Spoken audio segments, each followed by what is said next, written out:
Welcome. This is Imagination in Action. I'm Nina Gregory, and I'll be moderating this 30-minute session, A Shared Future for AI, National Progress, Global Cooperation. It was 1 year ago that the Chinese startup DeepSeek sent shockwaves through the AI industry when it released an open-source LLM it had apparently developed for a mere $6 million while also using older chips. The open-source AI model indicated a paradigm shift. Carl Zhao is the Chief AI Officer at Gabe.io. He's also actively involved in the DeepSeek AI community and advises organizations using its foundation models for business-to-business purposes. Carl, you advocate for open, collaborative, and responsible AI practices. Where are we in this paradigm shift, and what do you see coming around the corner as the year of the horse approaches? Thank you, Nina. I think we're in the very early stage of this paradigm shift. Up till now, the Gen AI space has been predominantly dominated by the closed source models, and the open source become more and more important, especially in the enterprise space. But again, it's still a minority. For this year, I think the main open source initiative will be closing the gap in the coding models compared to the closed source model. So we have seen a huge surge in terms of the coding task primarily by the cloud code. And this year, the open source alternatives were closing the gap. We're going to come back to open source. Alvin Graylin is a best-selling author and fellow at Stanford HAIDEL. He lived and worked in China and has put forth a case for a new vision for U.S.-China relations vis-a-vis AI. We in the U.S. hear a drumbeat of it's us versus them, but you suggest another way forward? Yeah, I think unfortunately right now, the narrative that there is a direct race, geopolitical race between U.S. and China isn't really panning out if you look at the evidence. All the models coming out of China are open source, so if you're going to be racing against somebody, you really don't want to open source everything. And right now, China is actually telling their developers not to buy chips. If you're really in a race, you would never want to handicap your own developers, right? Their focus right now, if you look at the strategies they've put out for the last few years, is really about what they call AI plus. It's to take AI and put it into the industry. Whereas America right now is really all focused on the 4 or 5 major labs trying to get to AGI, to be the first to this God AI model, which then supposedly provides a long-term strategic advantage. But given the fact that they're trading places every day, it's not necessarily clear that there's really going to be any winner, or there's really also no finish line. So how can you really have a race when the two countries are racing to different destinations?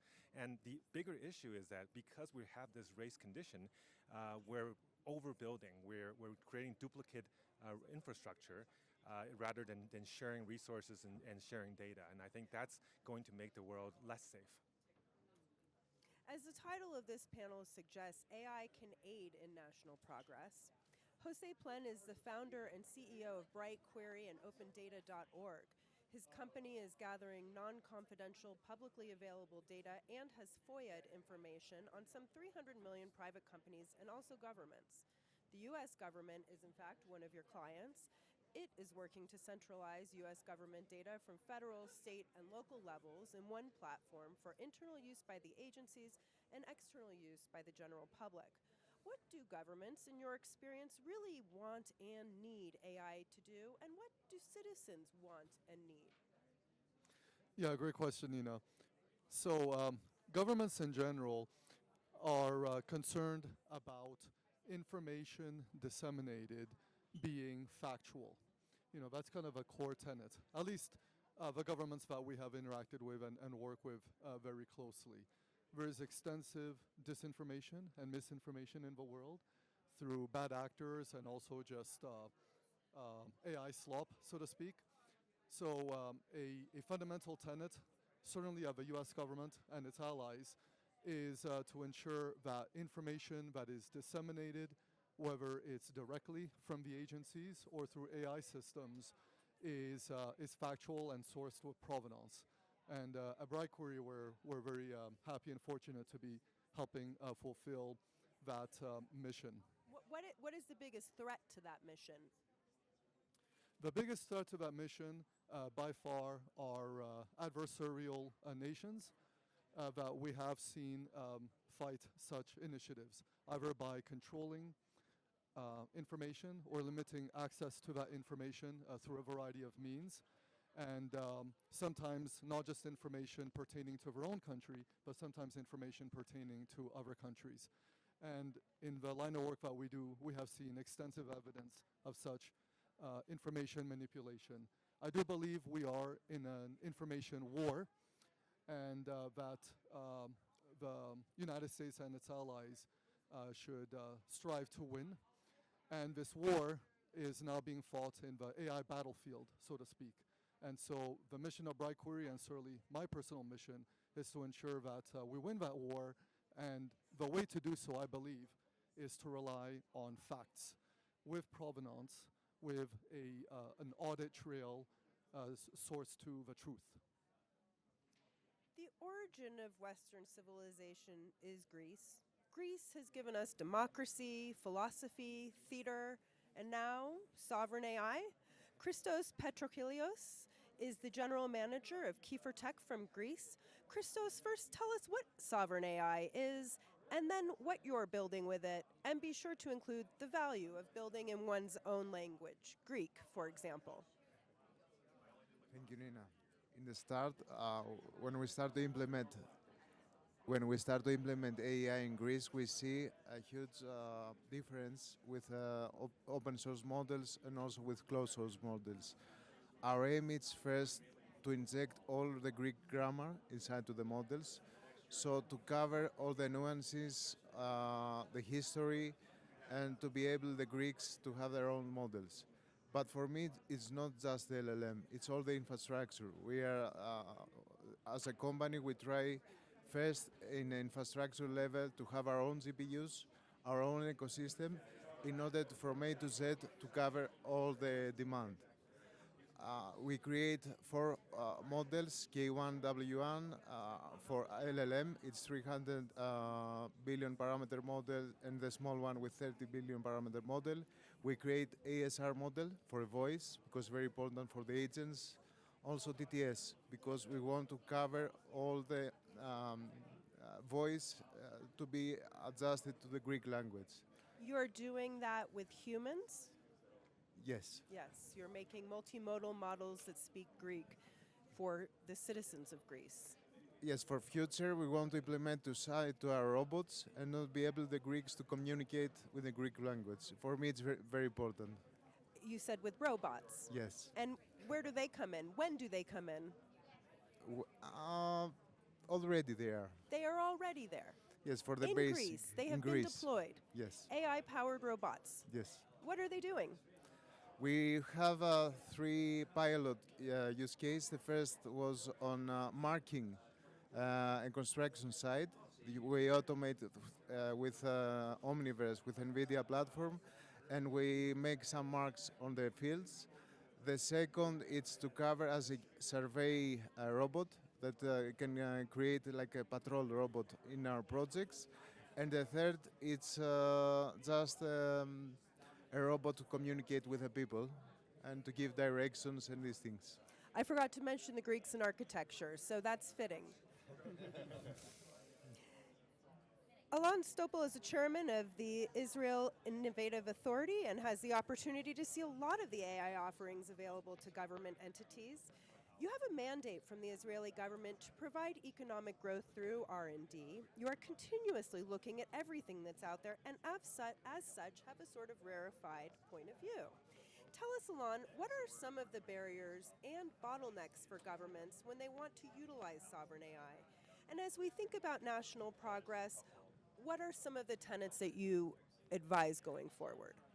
So, like every other country, a lot of budget allocated for AI. It's not just a buzzword. It's a real technology which we should integrate into our life. And one of the things that we have to do is to look on the highest view and align all the effort together. We need the academy to train the student and create the talent. We need the mechanism to transfer the knowledge from the university to the industry, and we need the industry in a certain phase, certain support like infrastructure, like a big farm of AI processor, and on the other end, the collaboration with government need and use Israel as a better site for creating their value and the value proposition which they present, which they want to sell to the market. And they globally, because Israel is a very small country, is not no real market in Israel. Why we want to grow up a real giant, real big company. So we create a forum which includes the Ministry of Education, the Council of Higher Education, the Ministry of Innovation, Science and Education, Ministry of Defense, which also have a lot of activity in AI, and of course the Israel Innovation Authority. We established a national program because we succeeded in aligning all these entities.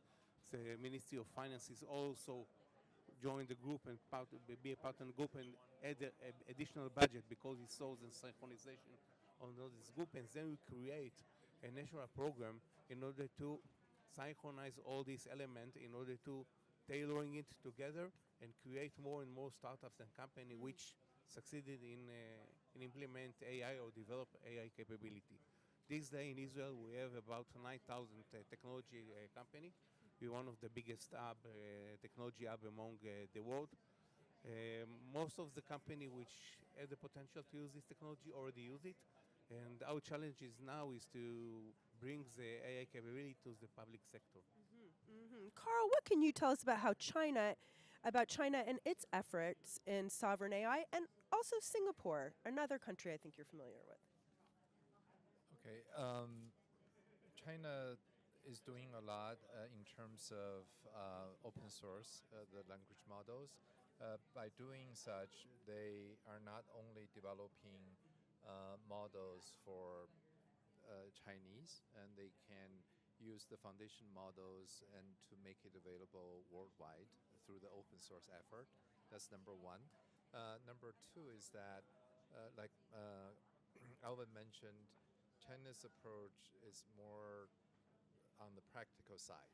Instead of you know uh, trying to chase the AGI and see who gets there first, rather apply to the practical, with so-called practical AI, and make it useful for all the businesses and then the citizens. So I think those are the two most important things that China do it differently. Now, in terms of Malaysia. Singapore, uh, I think Singapore has this huge initiative to bring um, both the innovation from the government perspective and as well as the private sectors.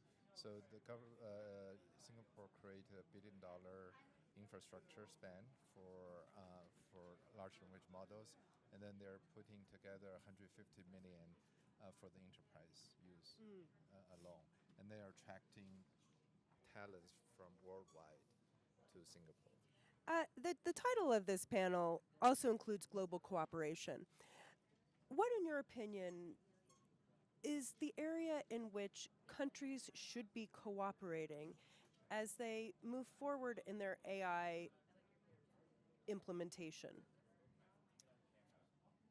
So generally, the Gen AI has many stacks, right? Is a full stack. I feel certain countries are good at one layer, the other countries are good at the other layer. So the cooperation need to be as such that each country should focus on what they do best, right? And then uh, and leverage other countries' expertise and resources for those who they're not good at. For example, in our unique case, we Gate.io partner with NVIDIA. They have a worldwide footprint, and so we have the luxury to, from full stack perspective, get their support. And for this panel, I work mostly with everybody on this panel, so that's my pleasure. We have some cooperation right here. Yes, would you like to weigh in, Alon, on what you think in terms of global cooperation as we I move think that the challenge is to bring the AI to the benefit of the citizen. And this is the challenge, is all the world population eventually enjoy the benefit of AI.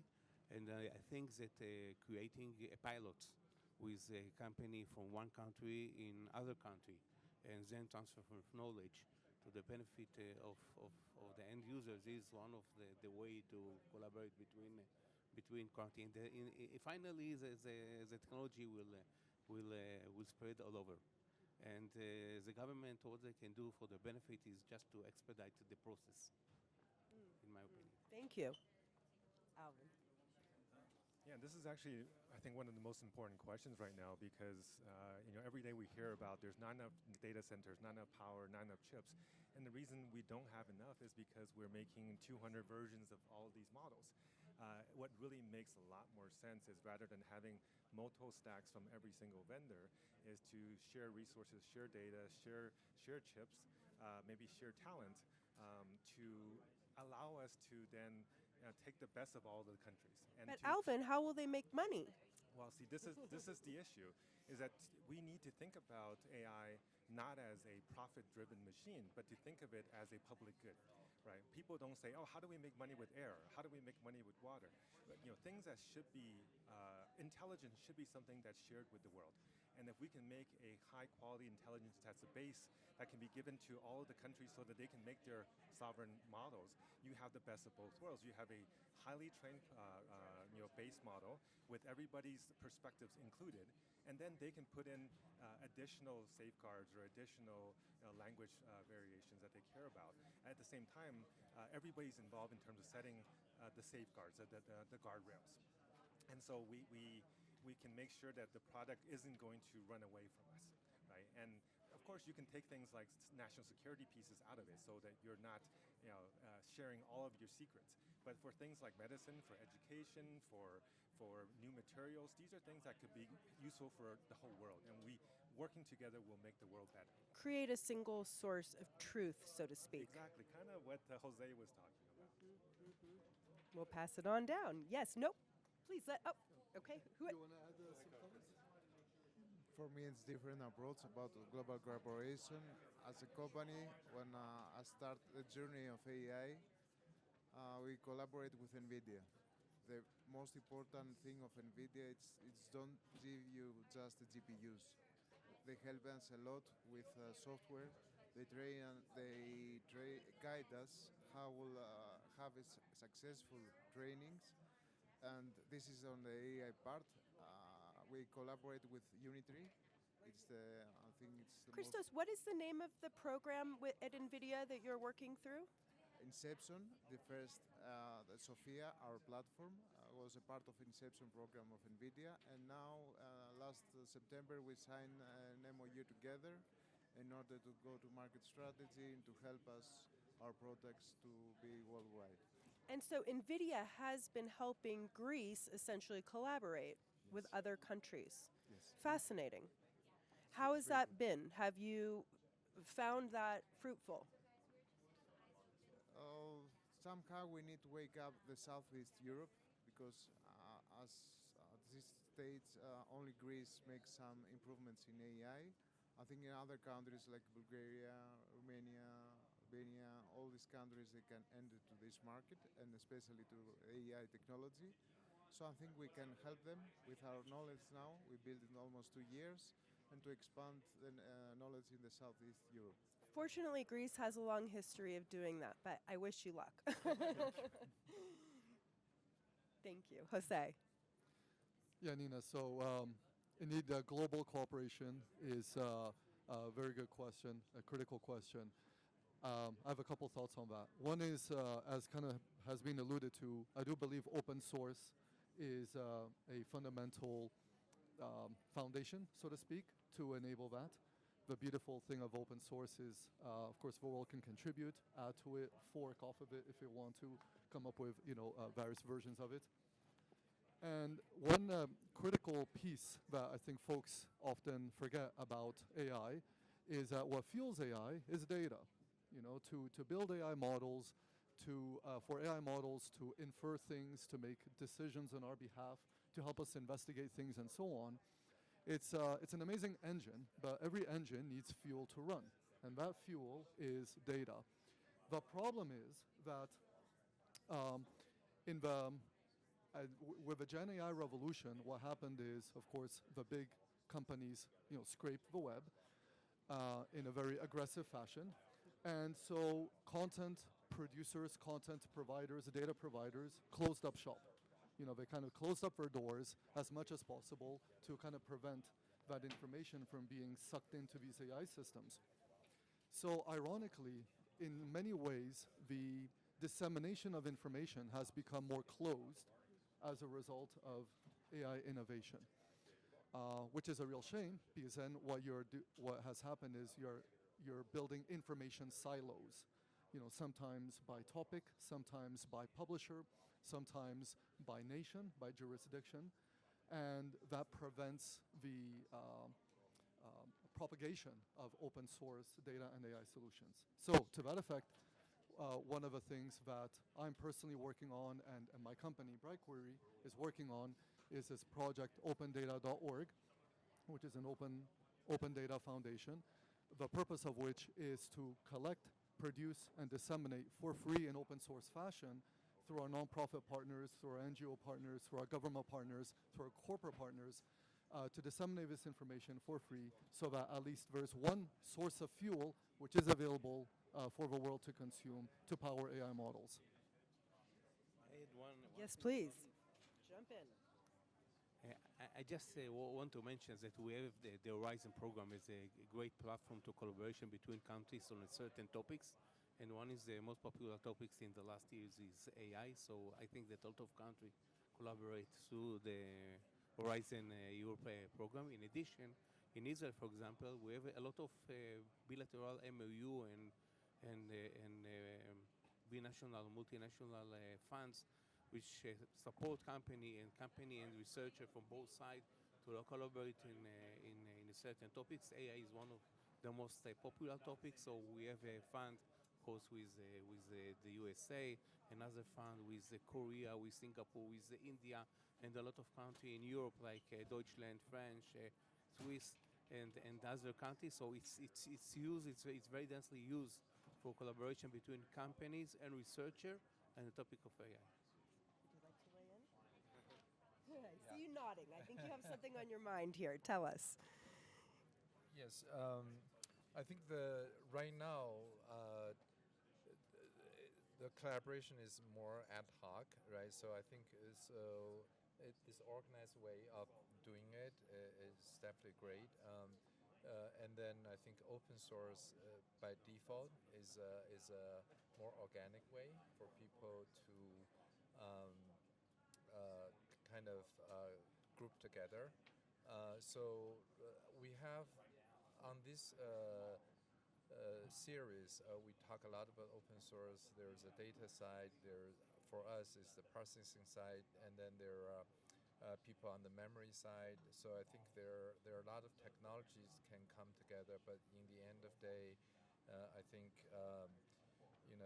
we need everybody be on the same page in terms of we're in this collectively, cooperatively versus